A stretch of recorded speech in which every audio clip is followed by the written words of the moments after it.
जय हिंद मेरे डियर साथी। आज हम देखने वाले हैं हिप्नोटिक्स एंड सेडेटिव। ये देखा जाए तो फार्माकोलॉजी का चैप्टर नंबर 4 का सेकेंड टॉपिक है। ठीक, आपको दिखा देना चाहते हैं सिलेबस। देखिए, ये आपके सामने चैप्टर नंबर 4 है। इसमें हम सबसे पहले जनरल एनेस्थेटिक क्या होती है इसको पूरा डिटेल में देख लिए थे। इस वीडियो में हम कवर करने वाले हिप्नोटिक्स एंड सेडेटिव को एकदम अच्छे तरीके से। ठीक, जो सिलेबस पीसीआई के अकॉर्डिंग दिया गया उसी तरह से हमको क्या करना है, स्टेप बाय स्टेप अच्छे तरीके से चलना है। ठीक है, तो ये आपका क्या हो जाएगा, ये वाला पोर्शन। उसके बाद ये इतना टॉपिक बचेगा चैप्टर नंबर 4 में। तो सामने आपके लिखा हिप्नोटिक्स एंड सेडेटिव। ठीक है, कहते हैं यार हिप्नोटाइज कर दिया, ऐसा सुने होंगे थोड़ा थोड़ा। मन को क्या कर लिए, बस में कर लिए। तो वही सीडेटिव एंड हिप्नोटिक्स के बारे में हमें अच्छे से पढ़ना पड़ेगा।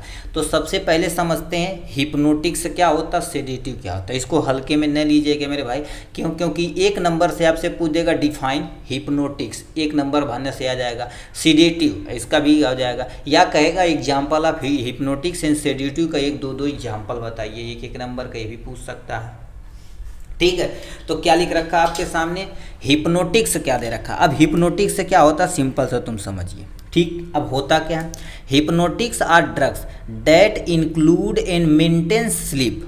जैसे मान लेते हैं आपको नींद नहीं आ रही, जैसे प्यार मोहब्बत या कोई चिंता या पढ़ाई या आपका एग्जाम का प्रेशर होने के नाते आपको सही से नींद नहीं आए, तो उसको मेंटेन करने के लिए, नींद को मेंटेन करने के लिए that is similar to natural sleep. जैसे आप शाम को सोते हैं अच्छे से रात में और सुबह आराम से नींद खुल जाती है, उसको नेचुरल स्लीप बोलते हैं। बट ये प्रॉपर यदि डोज दिया जाएगा हिप्नोटिक्स का, तो ये अपने स्लीपिंग साइकिल को मेंटेन करेगी, उसी को हिप्नोटिक्स बोलते हैं। तो सिंपल सा क्या लिख रखे हैं, ऐसी दवाइयाँ, ठीक है, ऐसी दवाइयाँ जो नेचुरल स्लीपिंग को क्या कर दे, एकदम अच्छे तरीके से मेंटेन करे, उसी को हिप्नोटिक्स बोलते हैं। तो क्या लिख रखा, hypnotics are the drugs that include and maintain sleep that is similar to natural sleep when give in the proper dose। मतलब किसी बंदे को प्रॉपर डोज दिया जाए, और डोजिंग बहुत ज़रूरी आपके सामने है। क्योंकि डॉक्टर जितना प्रिस्क्राइब करते हैं कि ओडी है, बीडी है, टीडीएस हो, ये अकॉर्डिंग टू कंडीशन देख के क्या कर देते हैं, मेंशन करते हैं। बहुत सारे लोग फार्मासिस्ट सोचते हैं अपने आप से, हम क्या कर देते हैं, डोजिंग इधर कर देते हैं उधर। ये ऐसा करेंगे तो आप देखिए बहुत अनुभव रहेगा तो सही है, नहीं तो बहुत कभी कभी रेयर कंडीशन में ख़राब हो जाती है। तो सिंपल सा क्या होती है, हिप्नोटिक्स में सिंपल से एक ऐसी दवाइयाँ होती जो नेचुरल स्लीपिंग को मेंटेन करने के लिए उपयोग में लाई जाती है, उसी को हिप्नोटिक्स बोलते हैं।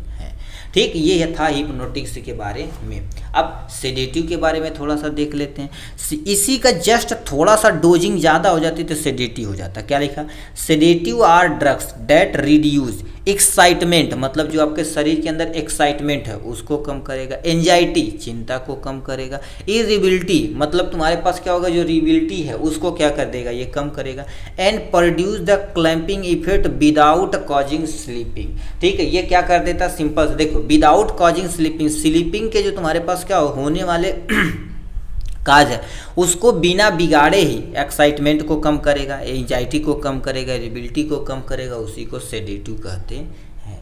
ठीक, सिंपल सा क्या कर देते हैं, आपको सेडेटिव बोला जाता है। अब कुछ और इंट्रोडक्शन ले लेते हैं, ये कैसे वर्क करता है।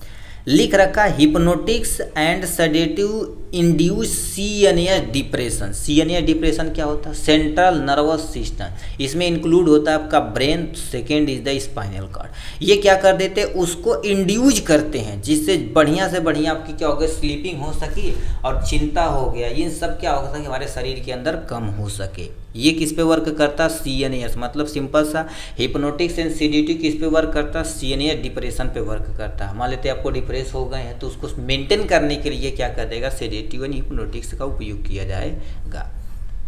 नेक्स्ट में क्या लिखा, it is a chemical substance, यानी सेडेटिव और हिप्नोटिक्स एक केमिकल सब्सटेंस है विच रिड्यूस टेंशन, ये टेंशन को क्या कर देते हैं, कम करवाते हैं, एंजाइटी को कम करवाते हैं, और इंड्यूस स्लीप, जो स्लीप को क्या कर देते हैं, बढ़ाने का काम करते हैं, उसी को सेडेटिव कहते हैं। नेक्स्ट में क्या लिखा, low dose of these drugs, यदि लो डोज दी जाए तो कॉजेज नेचुरल स्लीपिंग, तो उस बंदे को क्या हो जाएगी, नेचुरल स्लीपिंग, जो नेचुरल यानी प्राकृतिक निद्रा है उसको मेंटेन करेगी, रिड्यूज एंजाइटी, एंजाइटी को भी कम करेगी। But higher dose causes the coma sometime death हो गया, ला भैया, ठीक है। नहीं तो कहते हैं नींद की दवा, सिंपल तो तुम समझो नींद की दवा। नींद की दवा यदि नॉर्मल भाषा में ली जाए तो हम क्या कर देते हैं, किसी पर बंदे को दी जाती है तो उसे हम क्या कहते हैं 0.25 mg या 0. तुम्हारे पास क्या कर देते हैं 5 mg दी जाती है। अब हो क्या रहा है, ये तो नॉर्मल है, किसी पर्सन को देखेंगे ओडी चलाया जाता है, ठीक है, अकॉर्डिंग टू कंडीशन बीडी चला दिया जाता है, ठीक है, ये दोनों चलाया जाता है। बट इसकी मात्रा यदि डोजिंग मान लेते एक बार में, ये क्या कर दिए हाफ mg, मतलब हाफ mg 3-4-5 गोली खा लिए। मैक्सिमम डोज क्या होती है 2 से लेके 4 mg तक आप क्या कर सकते हैं दिन भर में खा सकते हैं, मैक्सिमम डोज है ये, ठीक है। कभी कभी किसी बुक में देखेंगे 7-8 mg लिखा होगा, बट इससे ज़्यादा होगा तो समझ लीजिए आपको आ जाएगा कोमा में जा सकते हैं। अब इससे और ज़्यादा होगा तो आदमी की क्या हो सकती है, डेथ हो सकती है। इसलिए नींद की दवाइयाँ ट्रामाडॉल वगैरह देखेंगे, जो अल्ट्रासेट वगैरह आती है, जितनी भी दवाइयाँ होती बिना प्रिस्क्रिप्शन की नहीं दी जाती। क्यों? क्योंकि डॉक्टर अभी देखिए पेशेंट उलझन में है, उठा खा लिया, आप फंस गए, दिक्कत हो जाएगी आपके लिए, ठीक है। तो यही क्या रखा है तुम्हारे पास, लो डोजेज हो तो नेचुरल स्लीपिंग देगी, रिड्यूज एंजाइटी को कम करेगी, बट हायर डोजेज कभी कभी कोमा कॉजेज कर देगा, किसी पर्सन की डेथ हो जाती है। तो ये इंट्रोडक्शन था सेडेटिव एंड हिप्नोटिक्स के बारे में। अब हम क्या चलते हैं बाबू, क्लासिफिकेशन, सेडेटिव एंड हिप्नोटिक्स के क्लासिफिकेशन की तरफ रुख करते हैं। अब देखिए ध्यान से सुनिएगा, ठीक है। इसे फर्दर कितने में 3 में क्लासिफिकेशन किया गया, इसको सब डिवीजन किया गया। मान लेते हैं आपको एग्जाम में न याद रहे ये लॉन्ग एक्टिंग शॉर्ट एक्टिंग, तो इसको हेडिंग मत डालिएगा, केवल लिखिएगा यूरिया डेरिवेटिव, बेंजोडाइजापिन और न्यूअर नॉन बेंजोडाइजापिन हिप्नोटिक्स होता है। अब इसका एक 2 एग्जाम्पल देखते हैं, ठीक है, ठीक। अब एक 2 एग्जाम्पल क्या कर दीजिए हम इसके अंदर लिखते हैं। सबसे पहले लिख रखा यूरिया डेरिवेटिव में सबसे पहले लॉन्ग एक्टिंग, नाम से पता लॉन्ग एक्टिंग ऐसी दवाइयाँ होती जो हमारे शरीर के अंदर लंबे समय तक अपने इफेक्ट को मेंटेन करती है। इसमें सबसे बेस्ट एग्जाम्पल तुम्हारे पास क्या हो जाता है, फिनोबार्बिटोन आता है, फिनोबार्बिटोन आता है, इसका एग्जाम्पल हो जाएगा यहाँ से। एक एग्जाम्पल और लिख देते हैं आपको, देखिए कम से कम एक 2 एग्जाम्पल आपको याद रखना पड़ेगा। नेक्स्ट में तुम्हारे पास क्या लिख रखा है, मीफोबार्बिटोन हो जाएगा, मीफोबार्बिटोन हो जाएगा आपके सामने यहाँ से। लॉन्ग एक्टिंग के अंतर्गत ये 2 दवाइयाँ आती हैं। अब आता है तुम्हारे पास शॉर्ट एक्टिंग, ऐसी दवाइयाँ जो क्या कर देती हैं, शॉर्ट कुछ समय के लिए काम करती हैं, बहुत तेज़ी से एक्ट करती है, उसको शॉर्ट एक्टिंग के अंतर्गत आते हैं। इसमें तुम्हारे पास क्या लिख रखा है, ब्यूटाबिटोन होता है, ठीक है, बार्बिटोन आता है। एक एग्जाम्पल आपके सामने यहाँ से हो गया। दूसरा एग्जाम्पल तुम्हारे पास क्या लिख रखा है, पेंटोबार्बिटोन आता है। ये आपके शरीर के अंदर 2 दवाइयाँ शॉर्ट एक्टिंग के अंतर्गत आती हैं। अल्ट्रा शॉर्ट एक्टिंग जो बहुत तेज़ी से वर्क करता, कहते हैं ना सुपर, और सुपर स्पेशलिस्ट होते हैं, तो उस तरह से देखा जाए तो अल्ट्रा शॉर्ट एक्टिंग होती है। इसमें सबसे बेस्ट एग्जाम्पल थियोपेंटॉन आता है, ठीक है, थियोपेंटॉन इसका एग्जाम्पल आ जाता है। और भी एग्जाम्पल ले लेते हैं, हमारे पास क्या हो जाएगा, हेक्सोबार्बिटोन आता है, ठीक है, हेक्सोबार्बिटोन इसका एग्जाम्पल हो जाता है। तो क्या क्या देखे हैं, यूरिया डेरिवेटिव के अंतर्गत तुम्हारे पास लॉन्ग एक्टिंग में फिनोबार्बिटोन हो जाएगा, मीफोबार्बिटोन हो जाएगा। शॉर्ट एक्टिंग के अंतर्गत देखा जाए तो ब्यूटाबार्बिटोन हो जाएगा, पेंटोबार्बिटोन हो जाएगा। अल्ट्रा शॉर्ट एक्टिंग में थियोपेंटॉन हो जाएगा, हेक्साबार्बिटोन इसका एग्जाम्पल हो जाएगा। अब आते हैं कि इसमें बेंजोडाइजापिन तुम्हारे पास जो इसमें बेंजीन ग्रुप प्रेजेंट रहता है। बेंजोडाइजापिन में तुम्हारे पास कई दवाइयाँ आती हैं हिप्नोटिक्स, इसका भी सब कैटेगराइज हो, बट हम कैटेगराइज नहीं किए आपको इजी करने के लिए, ठीक है। तो इसमें सबसे पहला एग्जाम्पल तुम्हारे पास क्या हो जाता है, डाइजापाम, सबसे बेस्ट एग्जाम्पल ये हो जाएगा, डाइजापाम आपका इसका एग्जाम्पल हो जाएगा। नेक्स्ट में तुम्हारे पास क्या होगा, क्लोनाज़ेपाम का नाम सुने होंगे, ठीक है, क्लोनाज़ेपाम का नाम सुने होंगे, ये भी इसके अंतर्गत आता है। और भी तुम्हारे पास लिखे डाइजापाम, लोराज़ेपाम आपका एक एग्जाम्पल लिख देते हैं, लोराज़ेपाम इसका एग्जाम्पल हो जाएगा, ठीक है। तो ये आपके सामने इतनी दवाइयाँ दी गई हैं। ठीक है। तो ये आपके सामने इसकी इतनी कैटेगराइज किया गया है। ठीक, कौन कौन से है? बेंजोडाइजापिन के अंतर्गत तुम्हारे पास डाइजापाम, क्लोरो यानी क्लोनाजेपाम होगा, लोराजेपाम होगा, इसका एग्जाम्पल। अब आते हैं न्यूअर नॉन बेंजोडाइजापिन, इसकी कैटेगरी के अंतर्गत आता है। इसमें सबसे बेस्ट एग्जाम्पल तुम्हारे पास क्या हो जाता है? जोपिक्लोन इसका एग्जाम्पल हो जाता है। जोपिक्लोन एक एग्जाम्पल। दूसरा देखा जाए तो हमारे पास क्या हो जाएगा? जोल्पिडेम इसका एग्जाम्पल हो जाएगा। तो ये आपके सामने दो हमने क्या कर दिया, इसका एग्जाम्पल छाप दिया आपके सामने। यहाँ से क्या क्या जोपिक्लोन आ जाता है और क्या होता है? जोल्पिडेम इसका एग्जाम्पल हो जाता है। कौन कौन से अब कैटेगराइज किया गया? यूरिया डेरिवेटिव, बेंजोडाइजापिन, न्यूअर मतलब न्यू बनाई गई है, नॉन बेंजोडाइजापिन के कैटेगरी के अंतर्गत आता है। ठीक, चलिए अब इसके अन्य पोर्शन पे हम अच्छे तरीके से देखते हैं। Pharmacological action of sedative and hypnotics. तो पहले से हम क्या कर देते हैं? फार्माकोलॉजिकल एक्शन ऑफ सेडेटिव का देख लेते हैं, उसके बाद फिर यानी हिप्नोटिक्स का। सेडेटिव क्या कर देता है हमारे शरीर के अंदर? सबसे पहले सेंट्रल नर्वस सिस्टम पे ये वर्क कैसे करता है? माइल्ड डिप्रेशन, थोड़ी बहुत क्या करेगा? जो डिप्रेशन रहेगा उसको क्या कर देगा? ये कम कर देगा। ठीक, डिक्रीज एंजाइटी, आपके अंदर जो एंजाइटी, गुस्सा, चिड़चिड़ापन है उसको क्या कर देगा? ये कम करेगा। क्योंकि देखिए इसीलिए बोला जाता है प्रॉपर स्लीपिंग नहीं करेंगे रहेंगे तो आपकी बहुत सारी एक्टिविटी डैमेज हो जाएगी। एंजाइटी को कम करता। साइकोलॉजिकल इफेक्ट क्या पड़ेगा? एंजियोलाइटिक यानी डिक्रीज फियर, यानी फियर मतलब डर और टेंशन को क्या कर देगा? ये रिड्यूस करेगा। कौन? सेडेटिव। ठीक, लिखा रहा तुम्हारे पास मस्कुलोस्केलेटल तुम्हारे पास mild relaxation of the skeletal muscle, मतलब जो तुम्हारे हमारे शरीर के अंदर स्केलेटल मसल उसको रिलैक्स कर देगा। बताइए स्केलेटल मसल ही रिलैक्स हो गई तो आप क्या कर देंगे? थोड़ा सा एक्साइटमेंट आपके शरीर के अंदर कम हो जाएगी। ठीक है, तो ये सेडेटिव का इफेक्ट था। क्या? सीएनएस पे क्या करेगा? डिक्रीज एंजाइटी और माइल्ड डिप्रेशन को कम करेगा। साइकोलॉजिकल में तुम्हारे पास एंजियोलाइटिक, ये नहीं याद रहेगा टर्मोलॉजी तो ये सबको याद रखिएगा। रिड्यूस फीवर एंड टेंशन, मतलब फीवर है, फियर मतलब डर तथा टेंशन को कम करेगा। मानी musculoskeletal mild relaxation of the skeletal muscle पे वर्क करता है।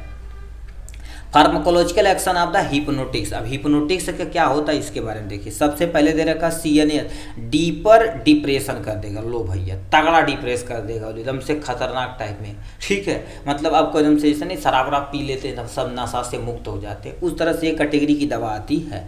साइकोलॉजिकल पे क्या इफेक्ट पड़ेगा? कर दिया प्रोड्यूस सेडेशन। सेडेशन क्या करेगा? ये अच्छी से स्लीपिंग है कि एपनीसिया मतलब भूलने की जो बीमारी है उसको क्या कर देगा? ये कम करेगा।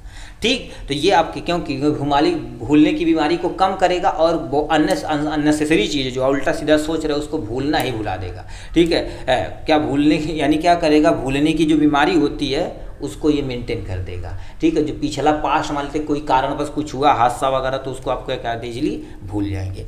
कार्डियोवास्कुलर रिस्पायरेटरी ट्रैक पे क्या काम करता है? At higher dose can depress the respiration, मतलब लंबा यदि हायर डोज देंगे तो क्या होगा? रिस्पायरेशन जो रिस्पायरेटरी साइट है आपके ब्रेन के अंदर उसको भी ये क्या कर देगा? डैमेज कर देगा। ठीक, इफेक्ट कर देगा कोई ना कोई। ठीक है, अब इंडिकेशन पे आते हैं गुरुदेव। इंडिकेशन कहाँ कहाँ उपयोग में लाया जा सकता है? सबसे पहले एंटी काउंसलेंट यानी मैनेजमेंट ऑफ सीजर, किसी पर्सन को मिर्गी आ रही है उसको मेंटेन करने के लिए हम इस कैटेगरी की दवा उपयोग में कर सकते हैं सेडेटिव एंड हिप्नोटिक्स में। प्री एनेस्थेटिक मेडिकेशन, एनेस्थीसिया से देने से पहले जो एक्साइटमेंट डर वगैरह होता है उसको भी कम करने के लिए हम सेडेटिव एंड हिप्नोटिक्स का उपयोग करते हैं। क्रोनिकल इंसोमिनिया यानी क्या लिखा? क्रोनिकल इंसोमिनिया जो स्लीप डिसऑर्डर होता है उसको नाम दिया जाता है क्रोनिक इंसोमिनिया, मतलब सही से जिसको नींद नहीं आती है तो उस कंडीशन में भी इस कैटेगरी की दवा दी जाती है। एज हिप्नोटिक्स के तौर पे इसका उपयोग में लाया जा सकता है।